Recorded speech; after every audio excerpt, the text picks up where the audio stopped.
Remember Akira? That's from Japan. Remember Galaga and Mrs. Pac-Man? Remember Highlander and Highlander 2? Remember Star Trek? We certainly do. Reading Player One. Hello and welcome to Reading Player One, a podcast where we read Ready Player One because we don't respect ourselves. I'm Mark Lovers-Lardy. Here with me today is Jessie Nerese and Sam Bixler. I'm Justine, and I am here because we wanted to do this podcast for quite some time, and I finally had nothing else to do. It's true, you don't really want to be here. I am Sam, and I'm here because I'm Jessie's wife, and I also have nothing else to do. It's true. You know, okay, a little bit of how the sausage is made straight away. We tried to record the first episode of this podcast yesterday, and we just weren't totally satisfied with it. And halfway through the second attempt, Jessie was like, "Can I have my wife on?" They just got on break. My emotional support wife. That's me. It was deeply annoying of you, and was therefore very characteristic. That's fair. Yeah, that's my wife. Appreciated. That's my wife. That's my wife. Yeah. So yeah, I'm doing a podcast with my two lesbian married Canadian friends. That's what's going down here. Instead of calling it Reading Player One, can we call it Two Lesbians, One Player? Maybe. We'll workshop it. We'll work on it a little bit. Yeah. Throw it around. It's going to be worked on. Yeah. So I know one of the things we wanted to discuss before we actually went into reading the Player One was talking about kind of our nerd culture, status. So we have some yes. more a sense of who we are. What's the word I'm looking for? A sense of who we are. Sort of that we know kind of what we're talking about. Authority. Yeah, and that we're not being assholes about it. We're not here to be cinema sins. But, I don't think we're going to, adore this book 10 out of 10. By any stretch of the imagination. I'm ready to be an asshole about it. I'm ready to destroy this book. Cool. Good attitude. I mean, I think that's what people are here for. But, yeah. Jessie, do you want to introduce yourself? Oh, again? Yes, absolutely. So, my name is Jessie, and if I'm talking about sort of my nerd culture, I grew up working at Comic Cons, so basically I lived the Ready Player One. And I would say a lot of my interests growing up were nerdy things. Mm-hmm. So I was into the whole Super Who-Lock thing when I in 2015. My middle name is from Star Trek, so I grew up watching Star Trek, Star Wars, all the classics, all the 80s movies. I was all immersed in that kind of nerd culture. I will say that I grew out of a lot of that stuff. Mostly what I do now is I watch Megamind analyst videos on YouTube, and that's about my exposure to media. Yeah, you do. And so that's pretty much me at the moment, but I do have a fondness and a nostalgia for this sort of all-encompassing capitalistic approach to nerd culture. Culture. I'm not a super nerd like Jessie going to Comic-Cons. I've never been to a Comic-Con, but I do have ADHD, so I'm very interest-based. And I also grew up into Super Who-Lock and stuff. I mostly am a video game nerd at this point, which makes me perfect to read Ready Player One. But yeah, so I mostly just play video games in my spare time if I can. Cool. And my whole thing is that I have always had a splash of autism. When I was 13 to 15 years old, I was obsessed with Mario. When Avengers came out, I got into the MCU, and I only really fell off that train gradually going into phase 3 of that. I have, for about a decade now, been that most unfashionable of things, which is a Stephen Moffat stan. For a few years, yeah, disgusting. For a few years, I unironically bought Funko-Pops. And over the last few years, as I've kind of refined my political knowledge, I've kind of become disillusioned with quote-unquote nerd culture and how consumerist it's gotten. And I feel like a lot of the magic has gone as it's become more mainstream, is therefore more streamlined to be like zero risk, so that it can be as safe of a business choice as possible, if you understand me. But at the same time, I'm still like a massive nerd, and I'm always going to be. You know, the last time we were recording this podcast, we had a whole discussion about how Funko Pops kind of have the same energy and vibes as Ready Player One does, with the whole, it's all a bunch of different kind of nerd stories kind of clamored into the same box. Yes. Also ugly. Yeah, also ugly. Will we dive in? It's been a few minutes. We should read the book. Yeah. Okay. Let's do it. Yeah, are we good for me to read? Or for now at least? I'd love to hear your voice read this book. I'll just look at Funko Pops while you do that. Yeah, and also, like, I am going to repeat some of the jokes from, like, the first recording, so apologies. I don't remember any of them, so we're all good. I think you'll remember this one. I will. Everyone my age remembers where they were and what they were doing when they first heard about the contest. It's like 9/11 that way, only it's a contest. Yeah. That's not actually in the book. You got me the first time. Yeah. I thought it was in It's the book not the in the first book. time. It's not in the Not in the book. book. That was a funny Yeah. little insert. No. That was a funny little insert. Mr. And actually, I meant to open with this, but I'll say it now. We're not doing any crimes here. We're not going to put the entire text of the book into the finished podcast, so we're not just like giving away the book for free. It might not even be in order. It falls under for the purposes of review, so don't sue us. That's all. I want to clarify something as well. We are not doing any Ready Player One crimes. Nothing about crimes against humanity. Ready Player One is fine. What are you even talking about? Oh, Mr. Mittens has a Funko Pop. That's adorable. Okay. Are you looking up Funko Pops while we're doing a podcast? I should have noticed you were quiet. Can't believe this. Okay. No. Anyway, 9/11. So 9/11. I was sitting in my hideout watching cartoons when the news bulletin broke in on my video feed, announcing that James Halliday has died during the night. I'd heard of Halliday, of course. Everyone had. He was the video game designer responsible for creating the Oasis, which is basically VR chat, a massive multiplayer online game that had gradually evolved into the globally networked virtual reality most of humanity now used on a daily basis. You know, like how VR chat worked out. The unprecedented success of the Oasis has made Halliday one of the wealthiest people in the world. At first, I couldn't understand why the media was... Why are you singing a little song? Why are you singing a little song?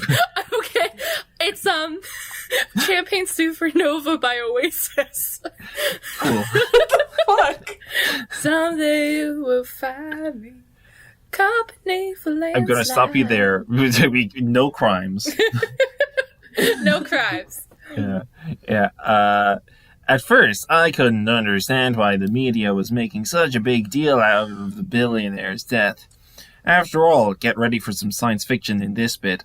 The people of planet Earth had other concerns. The ongoing energy crisis, catastrophic climate change, widespread famine, poverty, and disease, half a dozen wars.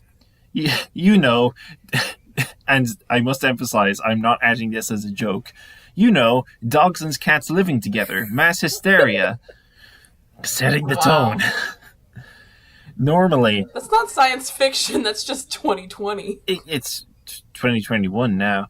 Yeah, for the record, we're like recording this on the 7th of January, so it is the day after the fascist coup where the MAGAs storms the Capitol. So that's the context, that's the political context of this pod. We're looking for some funny escapism.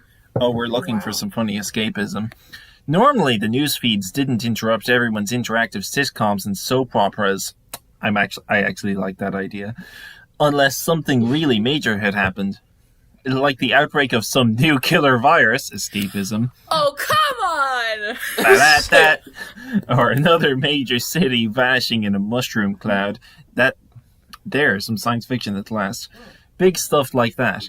As famous as he was, Halliday's death should have warranted only a brief segment on the evening news, so the unwashed masses could shake their heads in envy when the newscasters announced the obscenely large amount of money that would be doled out to the rich man's heirs. But that was the rub. James Halliday had no heirs. He has died a 67-year-old bachelor, fucking right up until the very end, with no living relatives and, by most accounts, without a single friend. He'd spent the last 15 years of it... it's given me the feels. He'd spent the last 15 years of his life in self-imposed isolation, buddy same, during which time, if the rumors were to be believed... Nude. Worm, he's gone completely insane. Again, Worm. So, the real jaw-dropping news that January morning, it's January now. It's truly relatable. Whoa! But the news that had everyone from Toronto to Tokyo crapping in their cornflakes, concerns the contents of Halliday's last will and testament as the fate of his vast fortune. Halliday has prepared a short video message, a vlog if you will, along with instructions that is to be released to the world media at the time of his death. He's also arranged to have a copy of the video emailed to emailed rather than just posted on YouTube or anything, to every single Oasis user that same morning. Wasn't this 2007? This book came out in 2007, right? I thought 2011, but I'm not sure. Oh, they didn't have YouTube in 2011. That's not true. You fucking liar. YouTube came out in 2005, I think. I think 5, yeah. Yeah. That's what they want you to think. I don't actually consider... I don't consider YouTube as an illegitimate website until Google bought it. Thank you very much. Continue reading. Whatever. Christ alive. Halliday had harbored a lifelong obsession with the 1980s, the decade during which he'd been a teenager. Me too. You were not a teenager in the 1980s. No, you were born in 94. Yeah.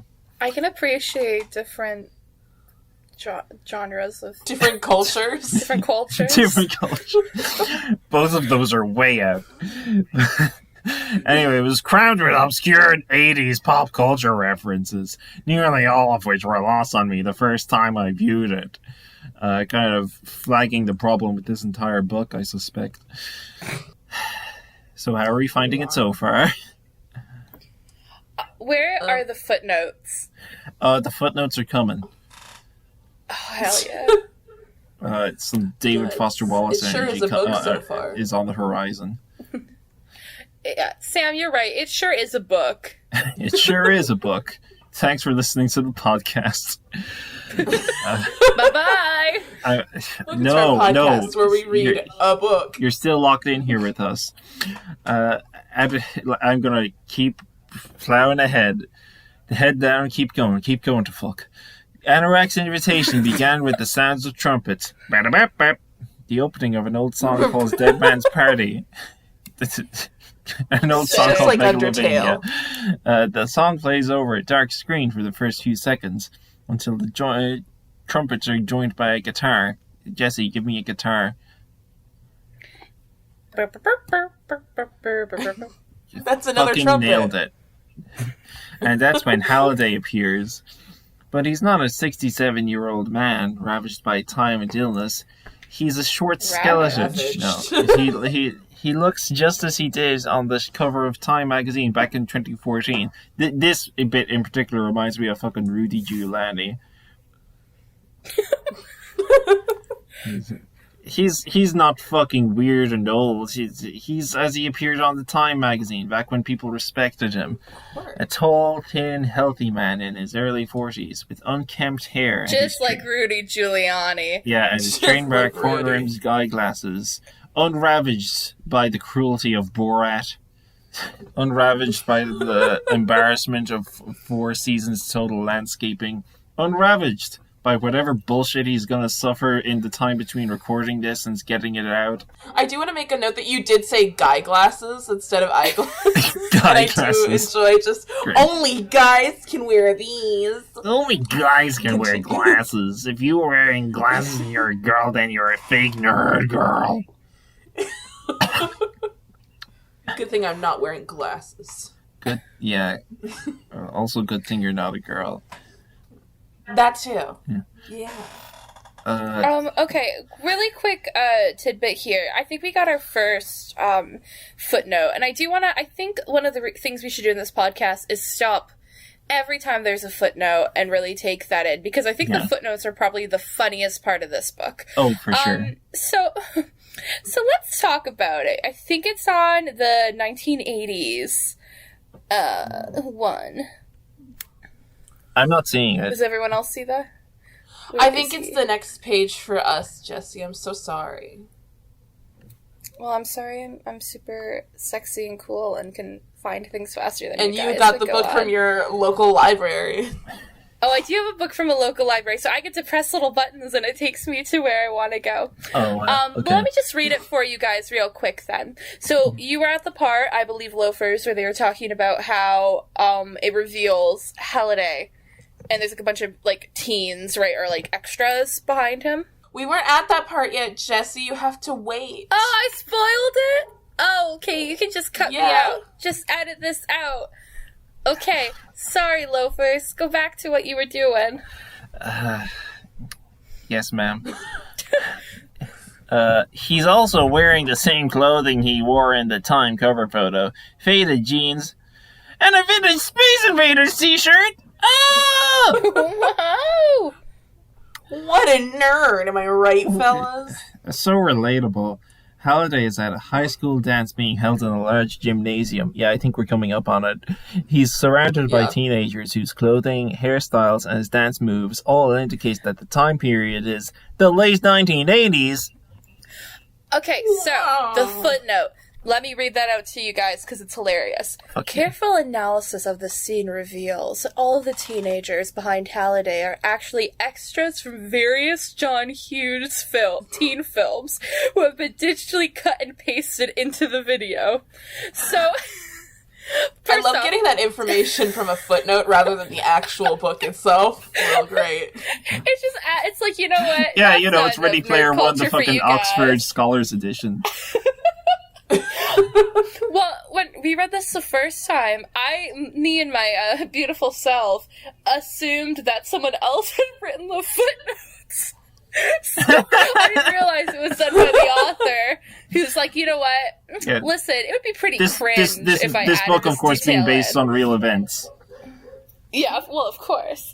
But yeah, like, I'm sure whoever wrote this book, I don't know who the author's name is, and I'm not going to look it up. Whoever Thanks he for is, listening to the pod. shh, I don't need to know. So whomever it is, Author's dead. is he? Yeah, No, yeah. Jesse, he's not actually dead. It's gonna be real sad. My point was, I just see him being like, yeah, it really sucks. Did you think that when Why are I you said laughing the at author's me? dead, I meant it like completely literally? That's incredible. Yeah. Oh, Holy you meant shit. death of the author. Yeah, I meant death of the author. Don't quote John Green at me. Wait, All I right, have let me to, make my point. I have Right, to death of the inform us author. something. Fucking Roland Barthes wrote death of the author. I'm gonna kill Pretty you. sure that was John Green. Wait, hold on, let me John say Green. something. Yes, Sam? So I was looking up the author, Mr. Ernest Cline. His name is Ernest, and I saw that he wrote a piece of poetry titled "The Importance of Being Earnest" in 2013. Whoa, I can't believe he that's wrote the very importance wild of to know. being earnest. Wow. What's so important about it, Ernie? Let me know. My funny little tidbit I was going to add in is I'm just imagining Ernie being like, it'd be super, super lame if I added in details like this. Like, it'd be too over the top. So let me write some footnotes so everyone knows the background characters of these scenes is characters from John Hughes films. But I'm not going to actually put in the book because that would be messy. Okay. Yeah, you're totally right. I gotta say, like, going from, like, the fucking Witcher podcast where everyone's talking about French film theorists to you thinking that John Green came up with the death of the author is just such a fucking swerve. I don't think John Green came up with Death of the Author. I know John Green came up with Death of the Author, and you're not going to try to convince me otherwise. Maybe I'm not going to try to convince you, but I am going to try to break your shins. Let's continue. Halliday is dancing like I too. He's doing a sort of back and forth motion with his arms and like humming a little song. No, he's flossing. Yeah, I was thinking the Fortnite default dance. Yeah. Really, this really does got everything in it. Something no one ever saw him do in real life. I don't believe that. This man has definitely done the Fortnite default dance before. Grinning maniacally, he spins in rapid circles, swinging his arms and head in time with the song. Wait, how does that look?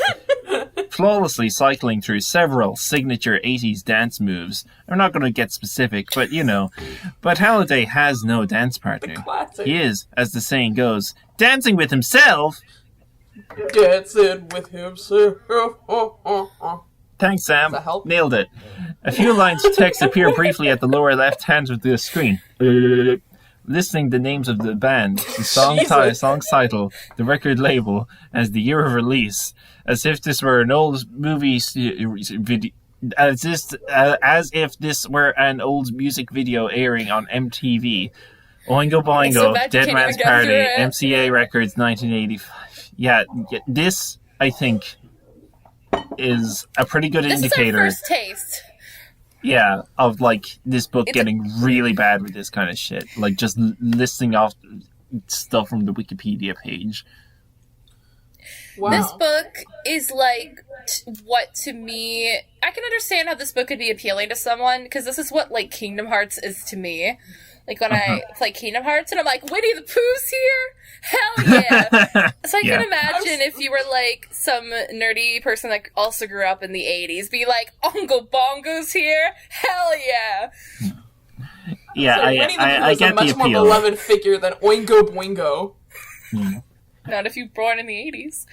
Hooray, Danny Elfman's here. By all means, hooray, Danny Elfman's here. But Danny Elfman is not here. Danny Elfman's barely embalmed corpse is here. Fucking... Miss him.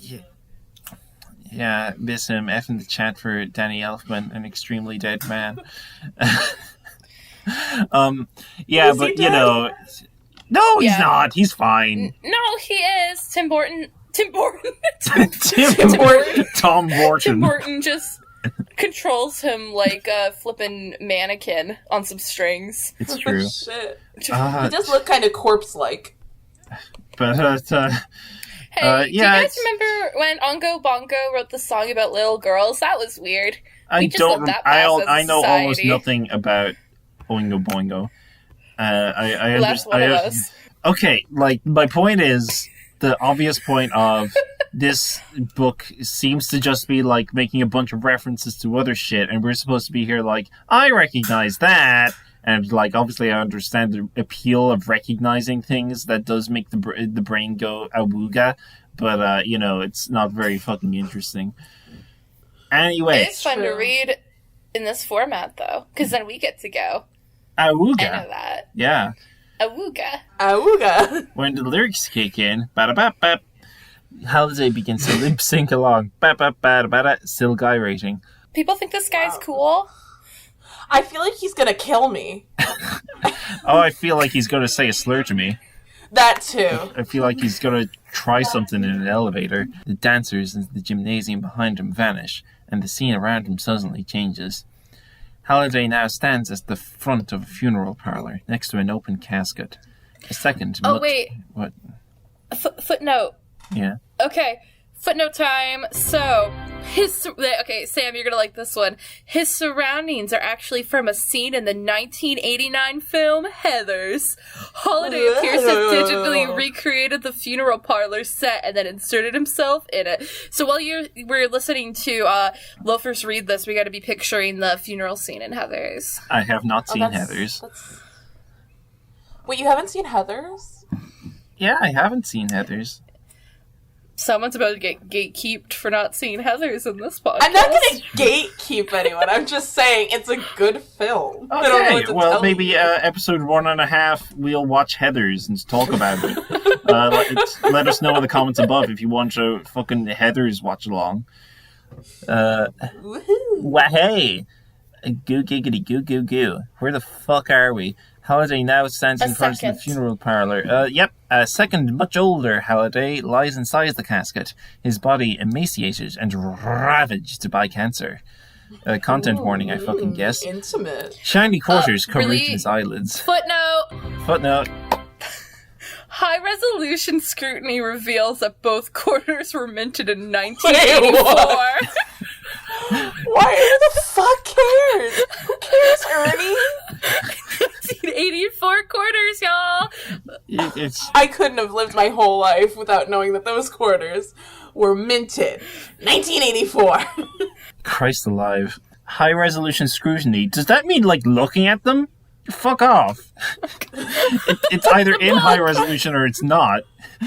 The younger Halliday gazes down at the corpse of his older self with mock sadness, then turns to address the assembled mourners. Footnote! Alright, the mourners are actually all actors and extras from the same funeral scene in Heathers. What are the ethics of Christian this? Slater are clearly visible in the audience, sitting near the back. Did they kill him? Winona Ryder and Christian Slater killed him. Yeah, That's not the plot. characters. It's just them explicitly. Yeah. Yeah. Winona. Yeah. Winona, how could you kill Mr. Halliday? I could see Christian partaking. I feel like Christian Slater has killed a man and will kill again. Discuss. Oh man. Well, he should have gone for the head, and you know why? Halliday snaps his fingers, but get it. Thanks. You really leaving me hanging there. Cool. He breaks the fourth wall.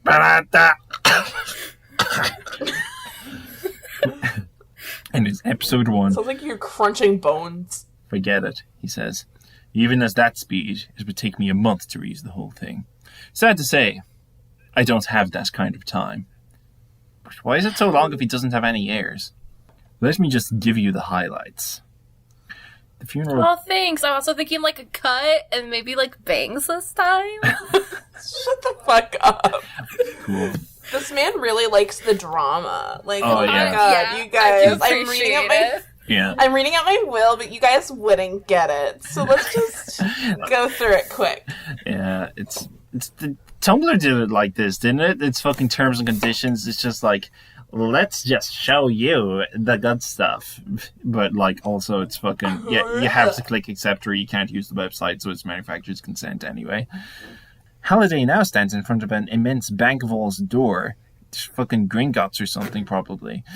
My entire estate... I don't see the footnote for that one. Yeah, I know. So I don't think it should go into our reading. Okay. My entire estate, including a controlling share of stock in my company, Gregarious Simulation Systems, is to be placed in escrow until such time as a single condition I have set forth in my will is met. The first individual to meet that condition will inherit my entire fortune, currently valued in excess of $240 billion. I think that's more money than That's a lot of moolah. Yeah, that's silly. That's silly. That's my review. Why didn't he say 420? That's the sex number.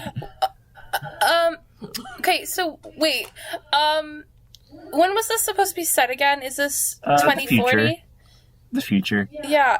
So think about this like inflation. That's probably like $20. Yeah, maybe. Halliday leans against a stack of gold bars, like a quippy bastard just written by Joss Whedon over here, as the camera pulls in tight on his face.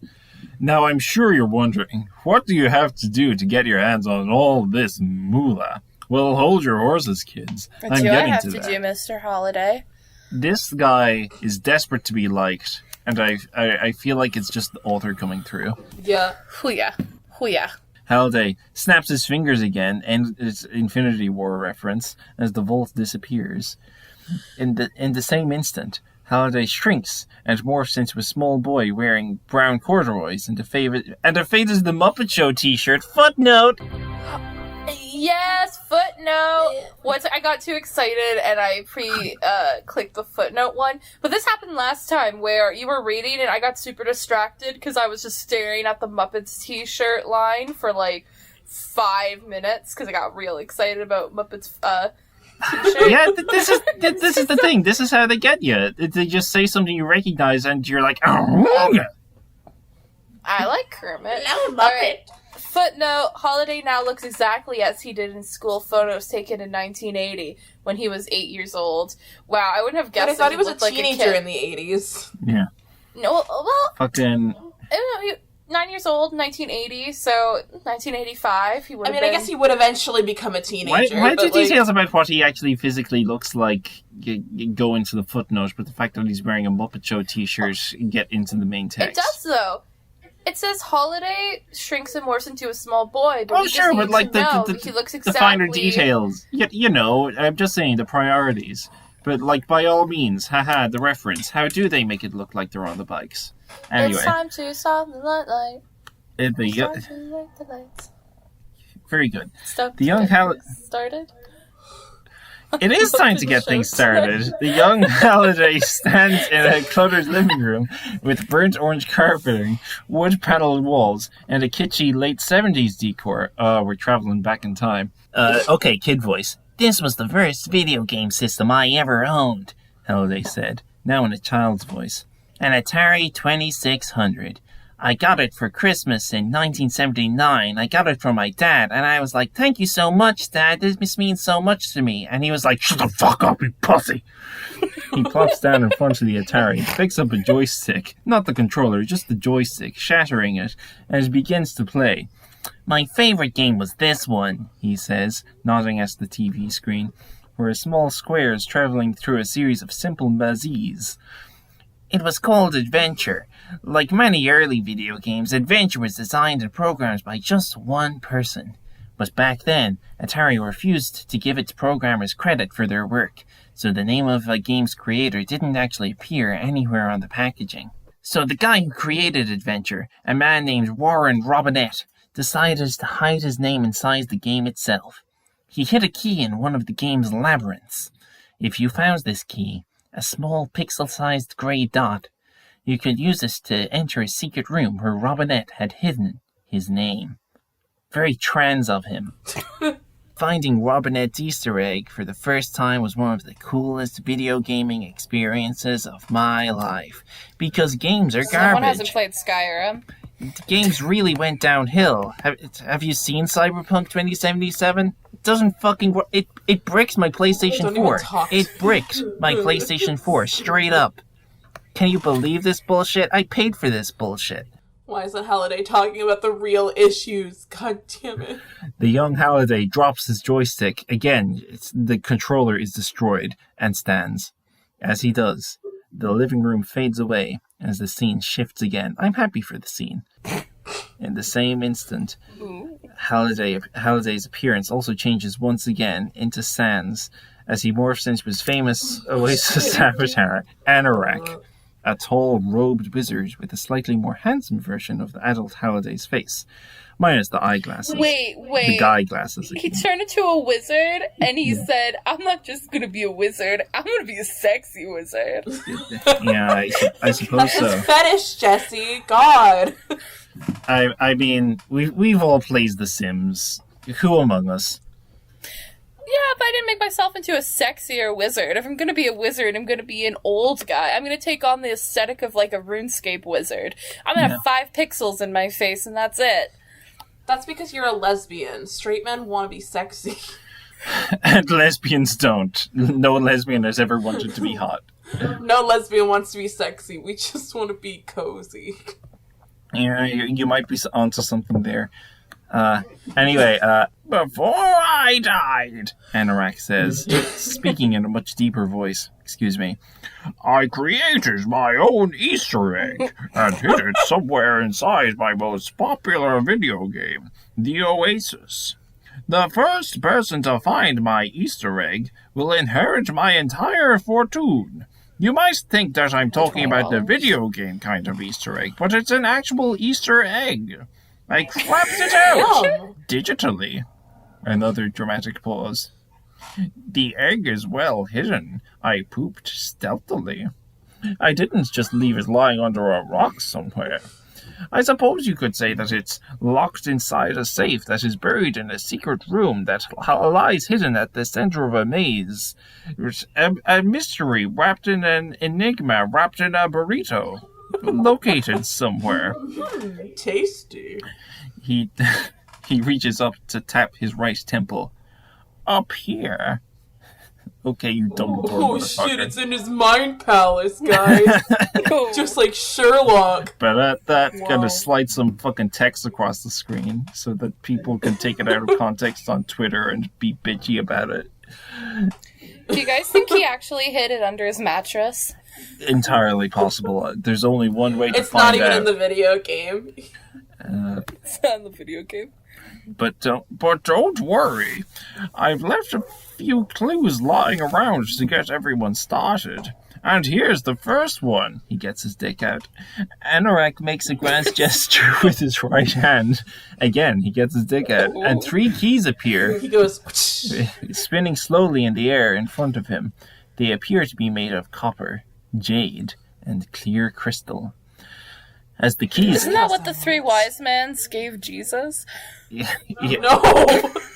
Yes, it is. They gave him video game keys so he could unlock doors.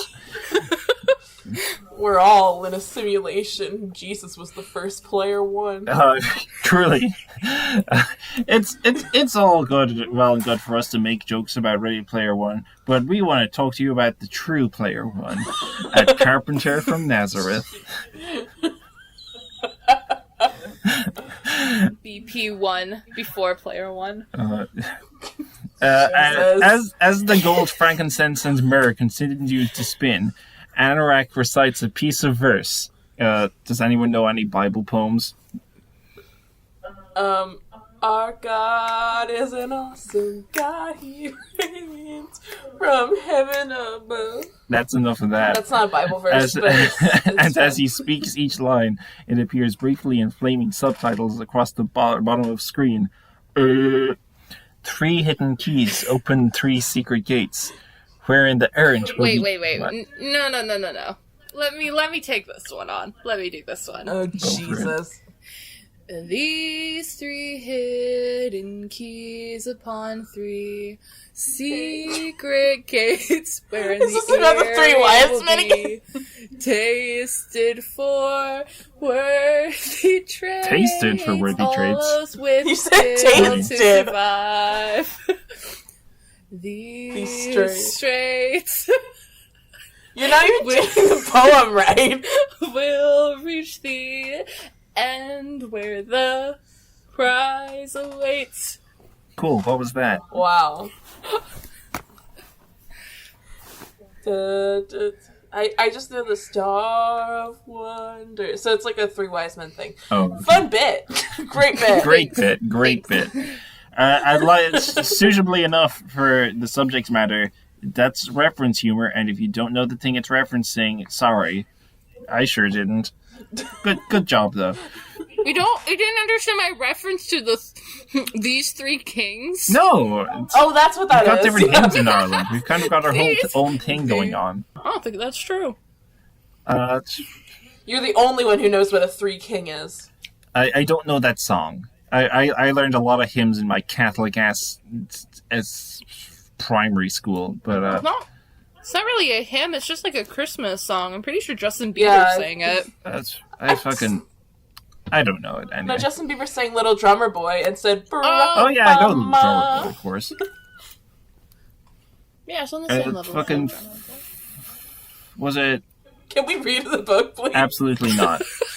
As he finishes... Oh. Oh! A few seconds later, he arrives at a pair of massive wooden doors set into the cavern's rocky wall. It sounds just like Minecraft. It sounds just like Undertale, reference humor, and there are shields and dragons carved into their surfaces.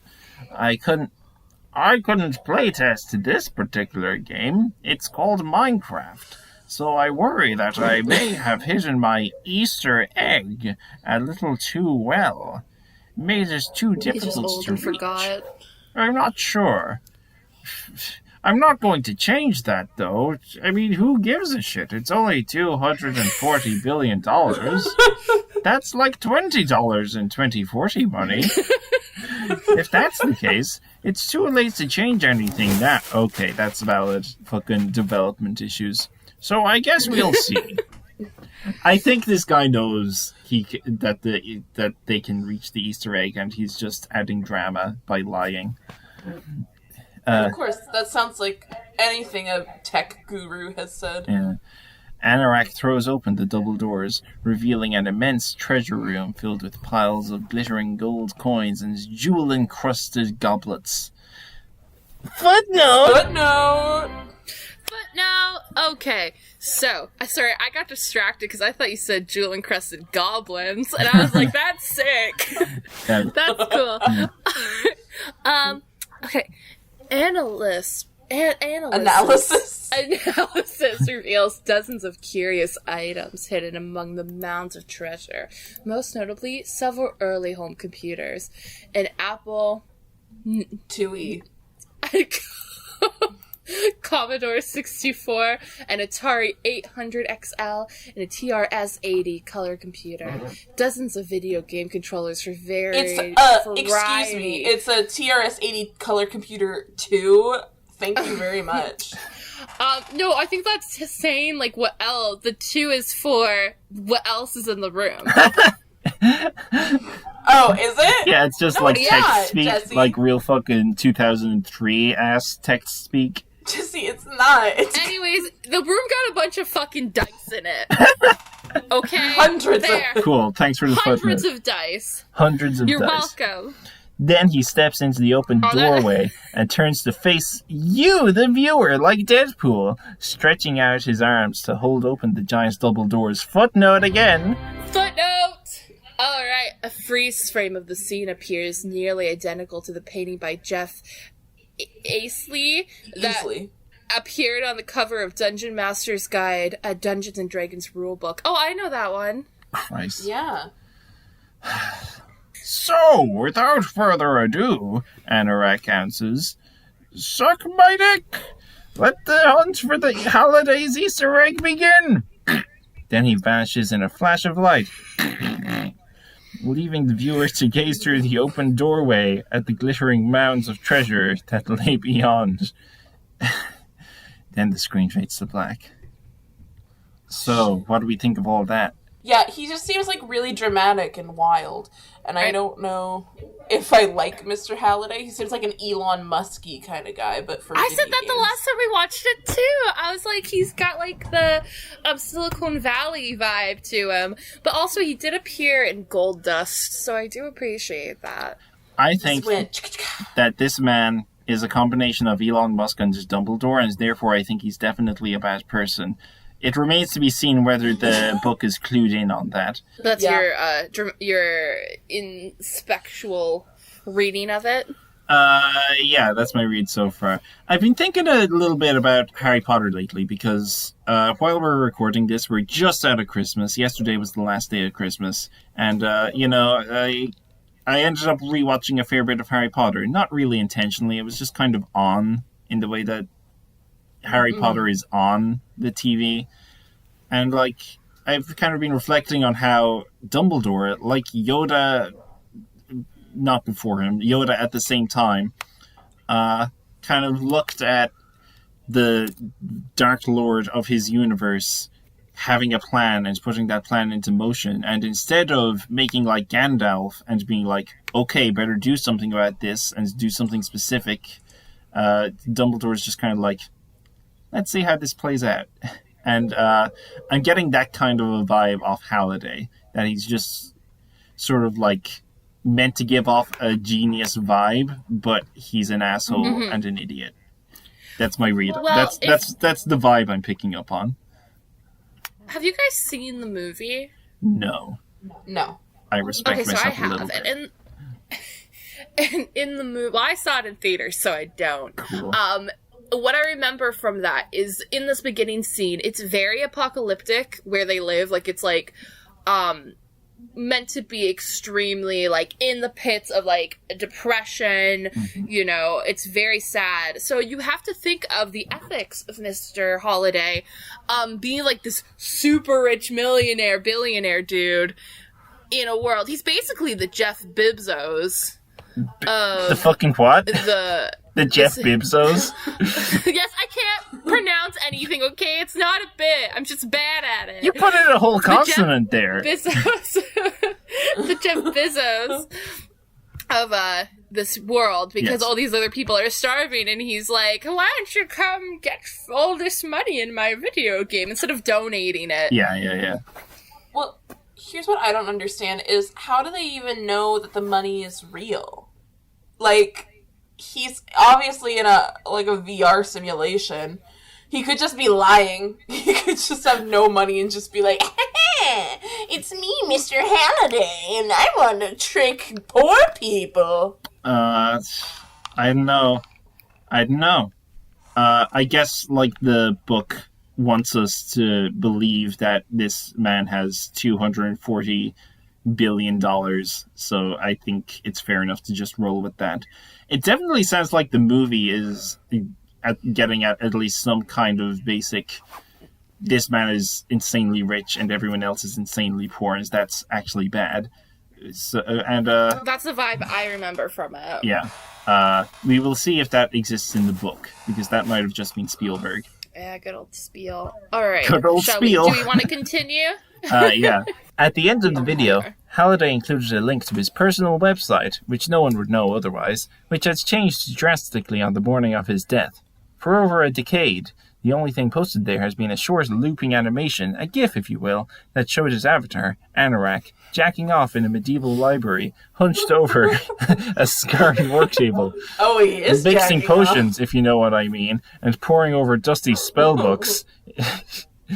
What was in the spellbooks with the large painting of a black dragon, whatever you're into, visible on the wall behind him. But now that animation was gone, seized by the CIA, and in its place there was a high score list like those that used to appear in old coin-operated video games, in case you don't know what a high score list but still bought a book called Ready Player One. This high score list quickly became to be known as the scoreboard. Imagine fucking that. Whoa! Crazy. Really pushing the boat out here. Just below the scoreboard was an icon that looked like a small leather-bound book, which included a free downloadable copy of Anorak's Almanac, a collection of hundreds of Halliday's undated journal entries, some fucking Skyrim shit in here. I almost said Skyfall. The almanac was over 1,000 pages long, which is pretty standard for Skyrim, actually, to my understanding. But it contained few details about Halliday's personal life or his day-to-day activities, just like the book so far, really. Most of the entries were a stream of consciousness observations on various classic video games, science fiction and fantasy novels, movies, comic books, and 80s pop culture, mixed with humorous diatribes denouncing everything from organized religion to diet soda. This sounds like... So this guy just fucking sucks. This sounds like the worst possible thing. It's just a bad diary, I mean, It's just a bunch of reviews and then him going on like tangents. yeah, just a bunch of reviews and then tangents. Where's the drugs? Where's the weird sex? Regular Pepsi's not as good as retro Pepsi. I only want to drink retro Pepsi. I don't want to drink normal Pepsi. I miss the Pepsi that Michael Jackson drank. The Hunt, as the contest came to be known. That was the name of a A24 movie recently. It was very controversial. Do we remember that? I watched it. We went to go see. I went to a drive-in theater. During the pandemic, as one does, and we were watching a double feature of Gremlins. Oh, and that Goonies. was what that movie was? Yeah, A which double is like feature of super... Gremlins and Goonies. Wow. Yeah, that's why we're perfect for this book. But the problem was, is on the other screen, which was in our view, they were playing The Hunt. So basically, the entire time I watched The Hunt instead of watching Gremlins with no audio. Wow. But no, like with the audio of Gremlins, surely. Oh yeah. That sounds amazing. That sounds incredible. Were there any also, little moments of serendipitude? No. I Okay, having the fucking chat. I want to clarify that there was Empire Strikes Back behind us. Oh so my God. I was going through the motions of, I was watching Gremlins, I was watching The Hunt, I was watching Empire Strikes Back, I had a whole thing going on. Oh, just beaming 3 different movies into your eye sockets at once. The youth, am I right? Which is basically what this book is. Yeah. Jesus Christ. What a mess. Okay, anyway, The Right, Hunt, go as on. the contest came to be known, quickly wove its way into global culture. Like winning the lottery, finding Halliday's Easter egg became a popular fantasy among adults and children alike. It was a game anyone could play, and at first, there seems to be no right or wrong way to play it, apart from, not finding the thing, which no one did. But other than that, the only thing Anorak's almanac seems to indicate was that a familiarity with Halliday's various obsessions would be essential to finding the egg. Yeah, this is the thing that I've heard about the book versus the movie, that the movie kind of does this as a Philosopher's Stone, again, Harry Potter, Philosopher's Stone style, you gotta solve puzzles to find the Easter egg, whereas the book is more like, you've got to know about this strange old bastard's personal interests in order to solve the mystery and get the money, and that's how it's done. And I think I know which idea I prefer. Yeah, so he's basically just bringing back the 80s. He's like, I'm dying now, and it's my time to bring back this glorious decade of, I don't know what people did in the 80s, like Speed. Die of AIDS. And big hair, I guess. Yeah. 80s were pretty bad. Yay. Reagan was president. Thanks, Ronnie. Thanks, Ronnie. 50 years after the decade had ended... Math. 2030s. No, 2040s, after it ended. Okay. 2040. The movies, music, games, and fashions of the 1980s were all the rage once again. No, that's more now.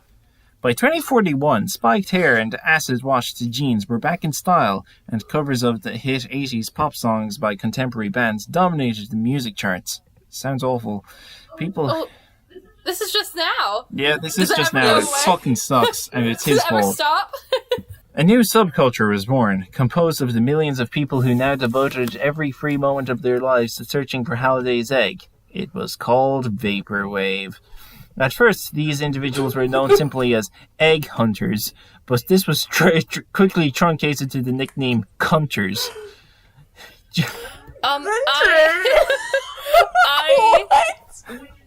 If I was a man, Yeah. I'd be the man. If I was a man, when I went to the club, I would call myself an egg hunter. Oh, hell yeah. How do Hey, you like gamers, your it's eggs me, in the morning? Gunter. What? How do you like your eggs in the morning? Fertilized? I don't know, I like a nice scramble. During the first year of the Hunt controversy from A24, being a cunter was highly fashionable, and nearly every VR chat user claims to be one. When the first anniversary of Halliday's death arrived, we're just zooming through Chapter 1, fair enough, the fervour surrounding the contest began to die down. An entire year had passed, as no one had found anything. Not a single key or gate. No gold, no frankincense, no myrrh. Another year passed. And another. Still nothing. The Why general... does this make me genuinely sad? Aww. And another year went by. And another. Then, on the evening of February 11th, 2045, an avatar's name appears at the top of the scoreboard for the whole world to see.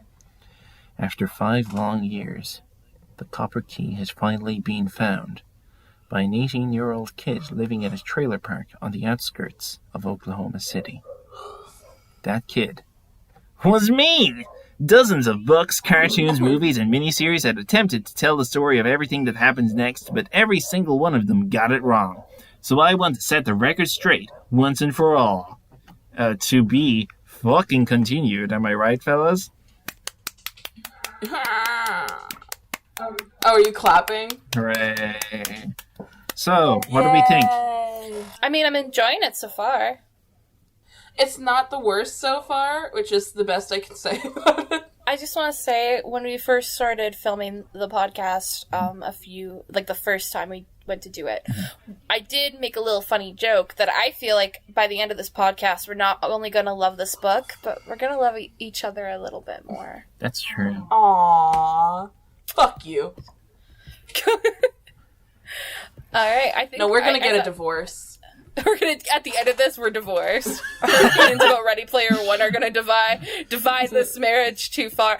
Anyways, all jokes aside, I have heard some not good things about this book, so I'm excited for us 5 episodes in being like, what the fuck? What the fuck? Yeah.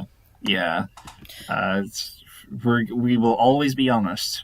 That is the Reading Player One promise. We will always be honest. I've Or never is that promised also that. a lie? Yeah, we didn't agree Where to did I that. sign on to that? We didn't agree to being honest all the time. Yeah. We actually we're going to lie about everything, just absurdly, like transparently. That's the Reading Player One promise. We My both name's promises not even Jesse. hold. Oh shit. One lies, one tells the truth, and they're the same person. I haven't written theme music for this yet, but my idea for it is that I would do a little rearrangement. That little joke song is originally by Demi Adijuibe, and I just want to give credit for that I did the rearrangement, or I will do the rearrangement in my future, but you, the listeners, past, if you understand me. Oh, it's a little bit timey-wimey. So, yeah. Jesus. Yeah. Ugh. Yeah, other than that, it's hello again. My name is Mark Lovers Laherty. You can find me on marklaherty.wordpress.com. That's MARKLAHERTY.wordpress.com. I co-wrote a short story for Shvei Down the Middle, which is a collection of short stories set in the Doctor Who universe. It's spelled CWEJ Down the Middle, and you can find it on Amazon, and I think you can find it in Barnes and Noble. And also I have a Patreon if you want to support me at patreon.com/loafers as in the shoe. And I'm on Twitter at Loafers Writes, loafers as in the shoe, writes as in the verb. Yeah, do you two have anything you want to plug? You two don't have online presences in the way that I do. I just want to say my name is Justine Reese, and don't look for me. Same. Don't look for me. My name is Sam Big Slayer, and if you find me, we're done. If you see either of these people in real life, leave them be. All right, and with that, we have to come up with our outro line, which I think should just be, "We love you guys, and you're special." I love you. Jesse, no. Maybe cut that one. No. All right. No, that's Anyways, good. we love you guys. No, she's referencing Trump. Oh my God! No, we can't reference the fucking Flash. Can you cut that that one out. Okay. But anyways, we love you guys. You're very special. I know. You're not special. You're not special. Fuck you. Okay. You are special, and I love you. Cool. Yeah, we love you. Thank you. Tune in. We love you. Yeah. Love you. Yeah. Do let us know if you want us to do the fucking Heathers thing. That wasn't a joke. Well, it was a joke, but it wasn't a joke. You know what I mean. Okay, that's the end of the podcast now. Loafers to watch Heathers. Yeah. Thank you. Bye-bye. Okay. Bye. Remember Akira? That's from Japan. Remember Galaga and Mrs. Pac-Man? Remember Highlander and Highlander 2? Remember Star Trek? We certainly do. Reading Player 1.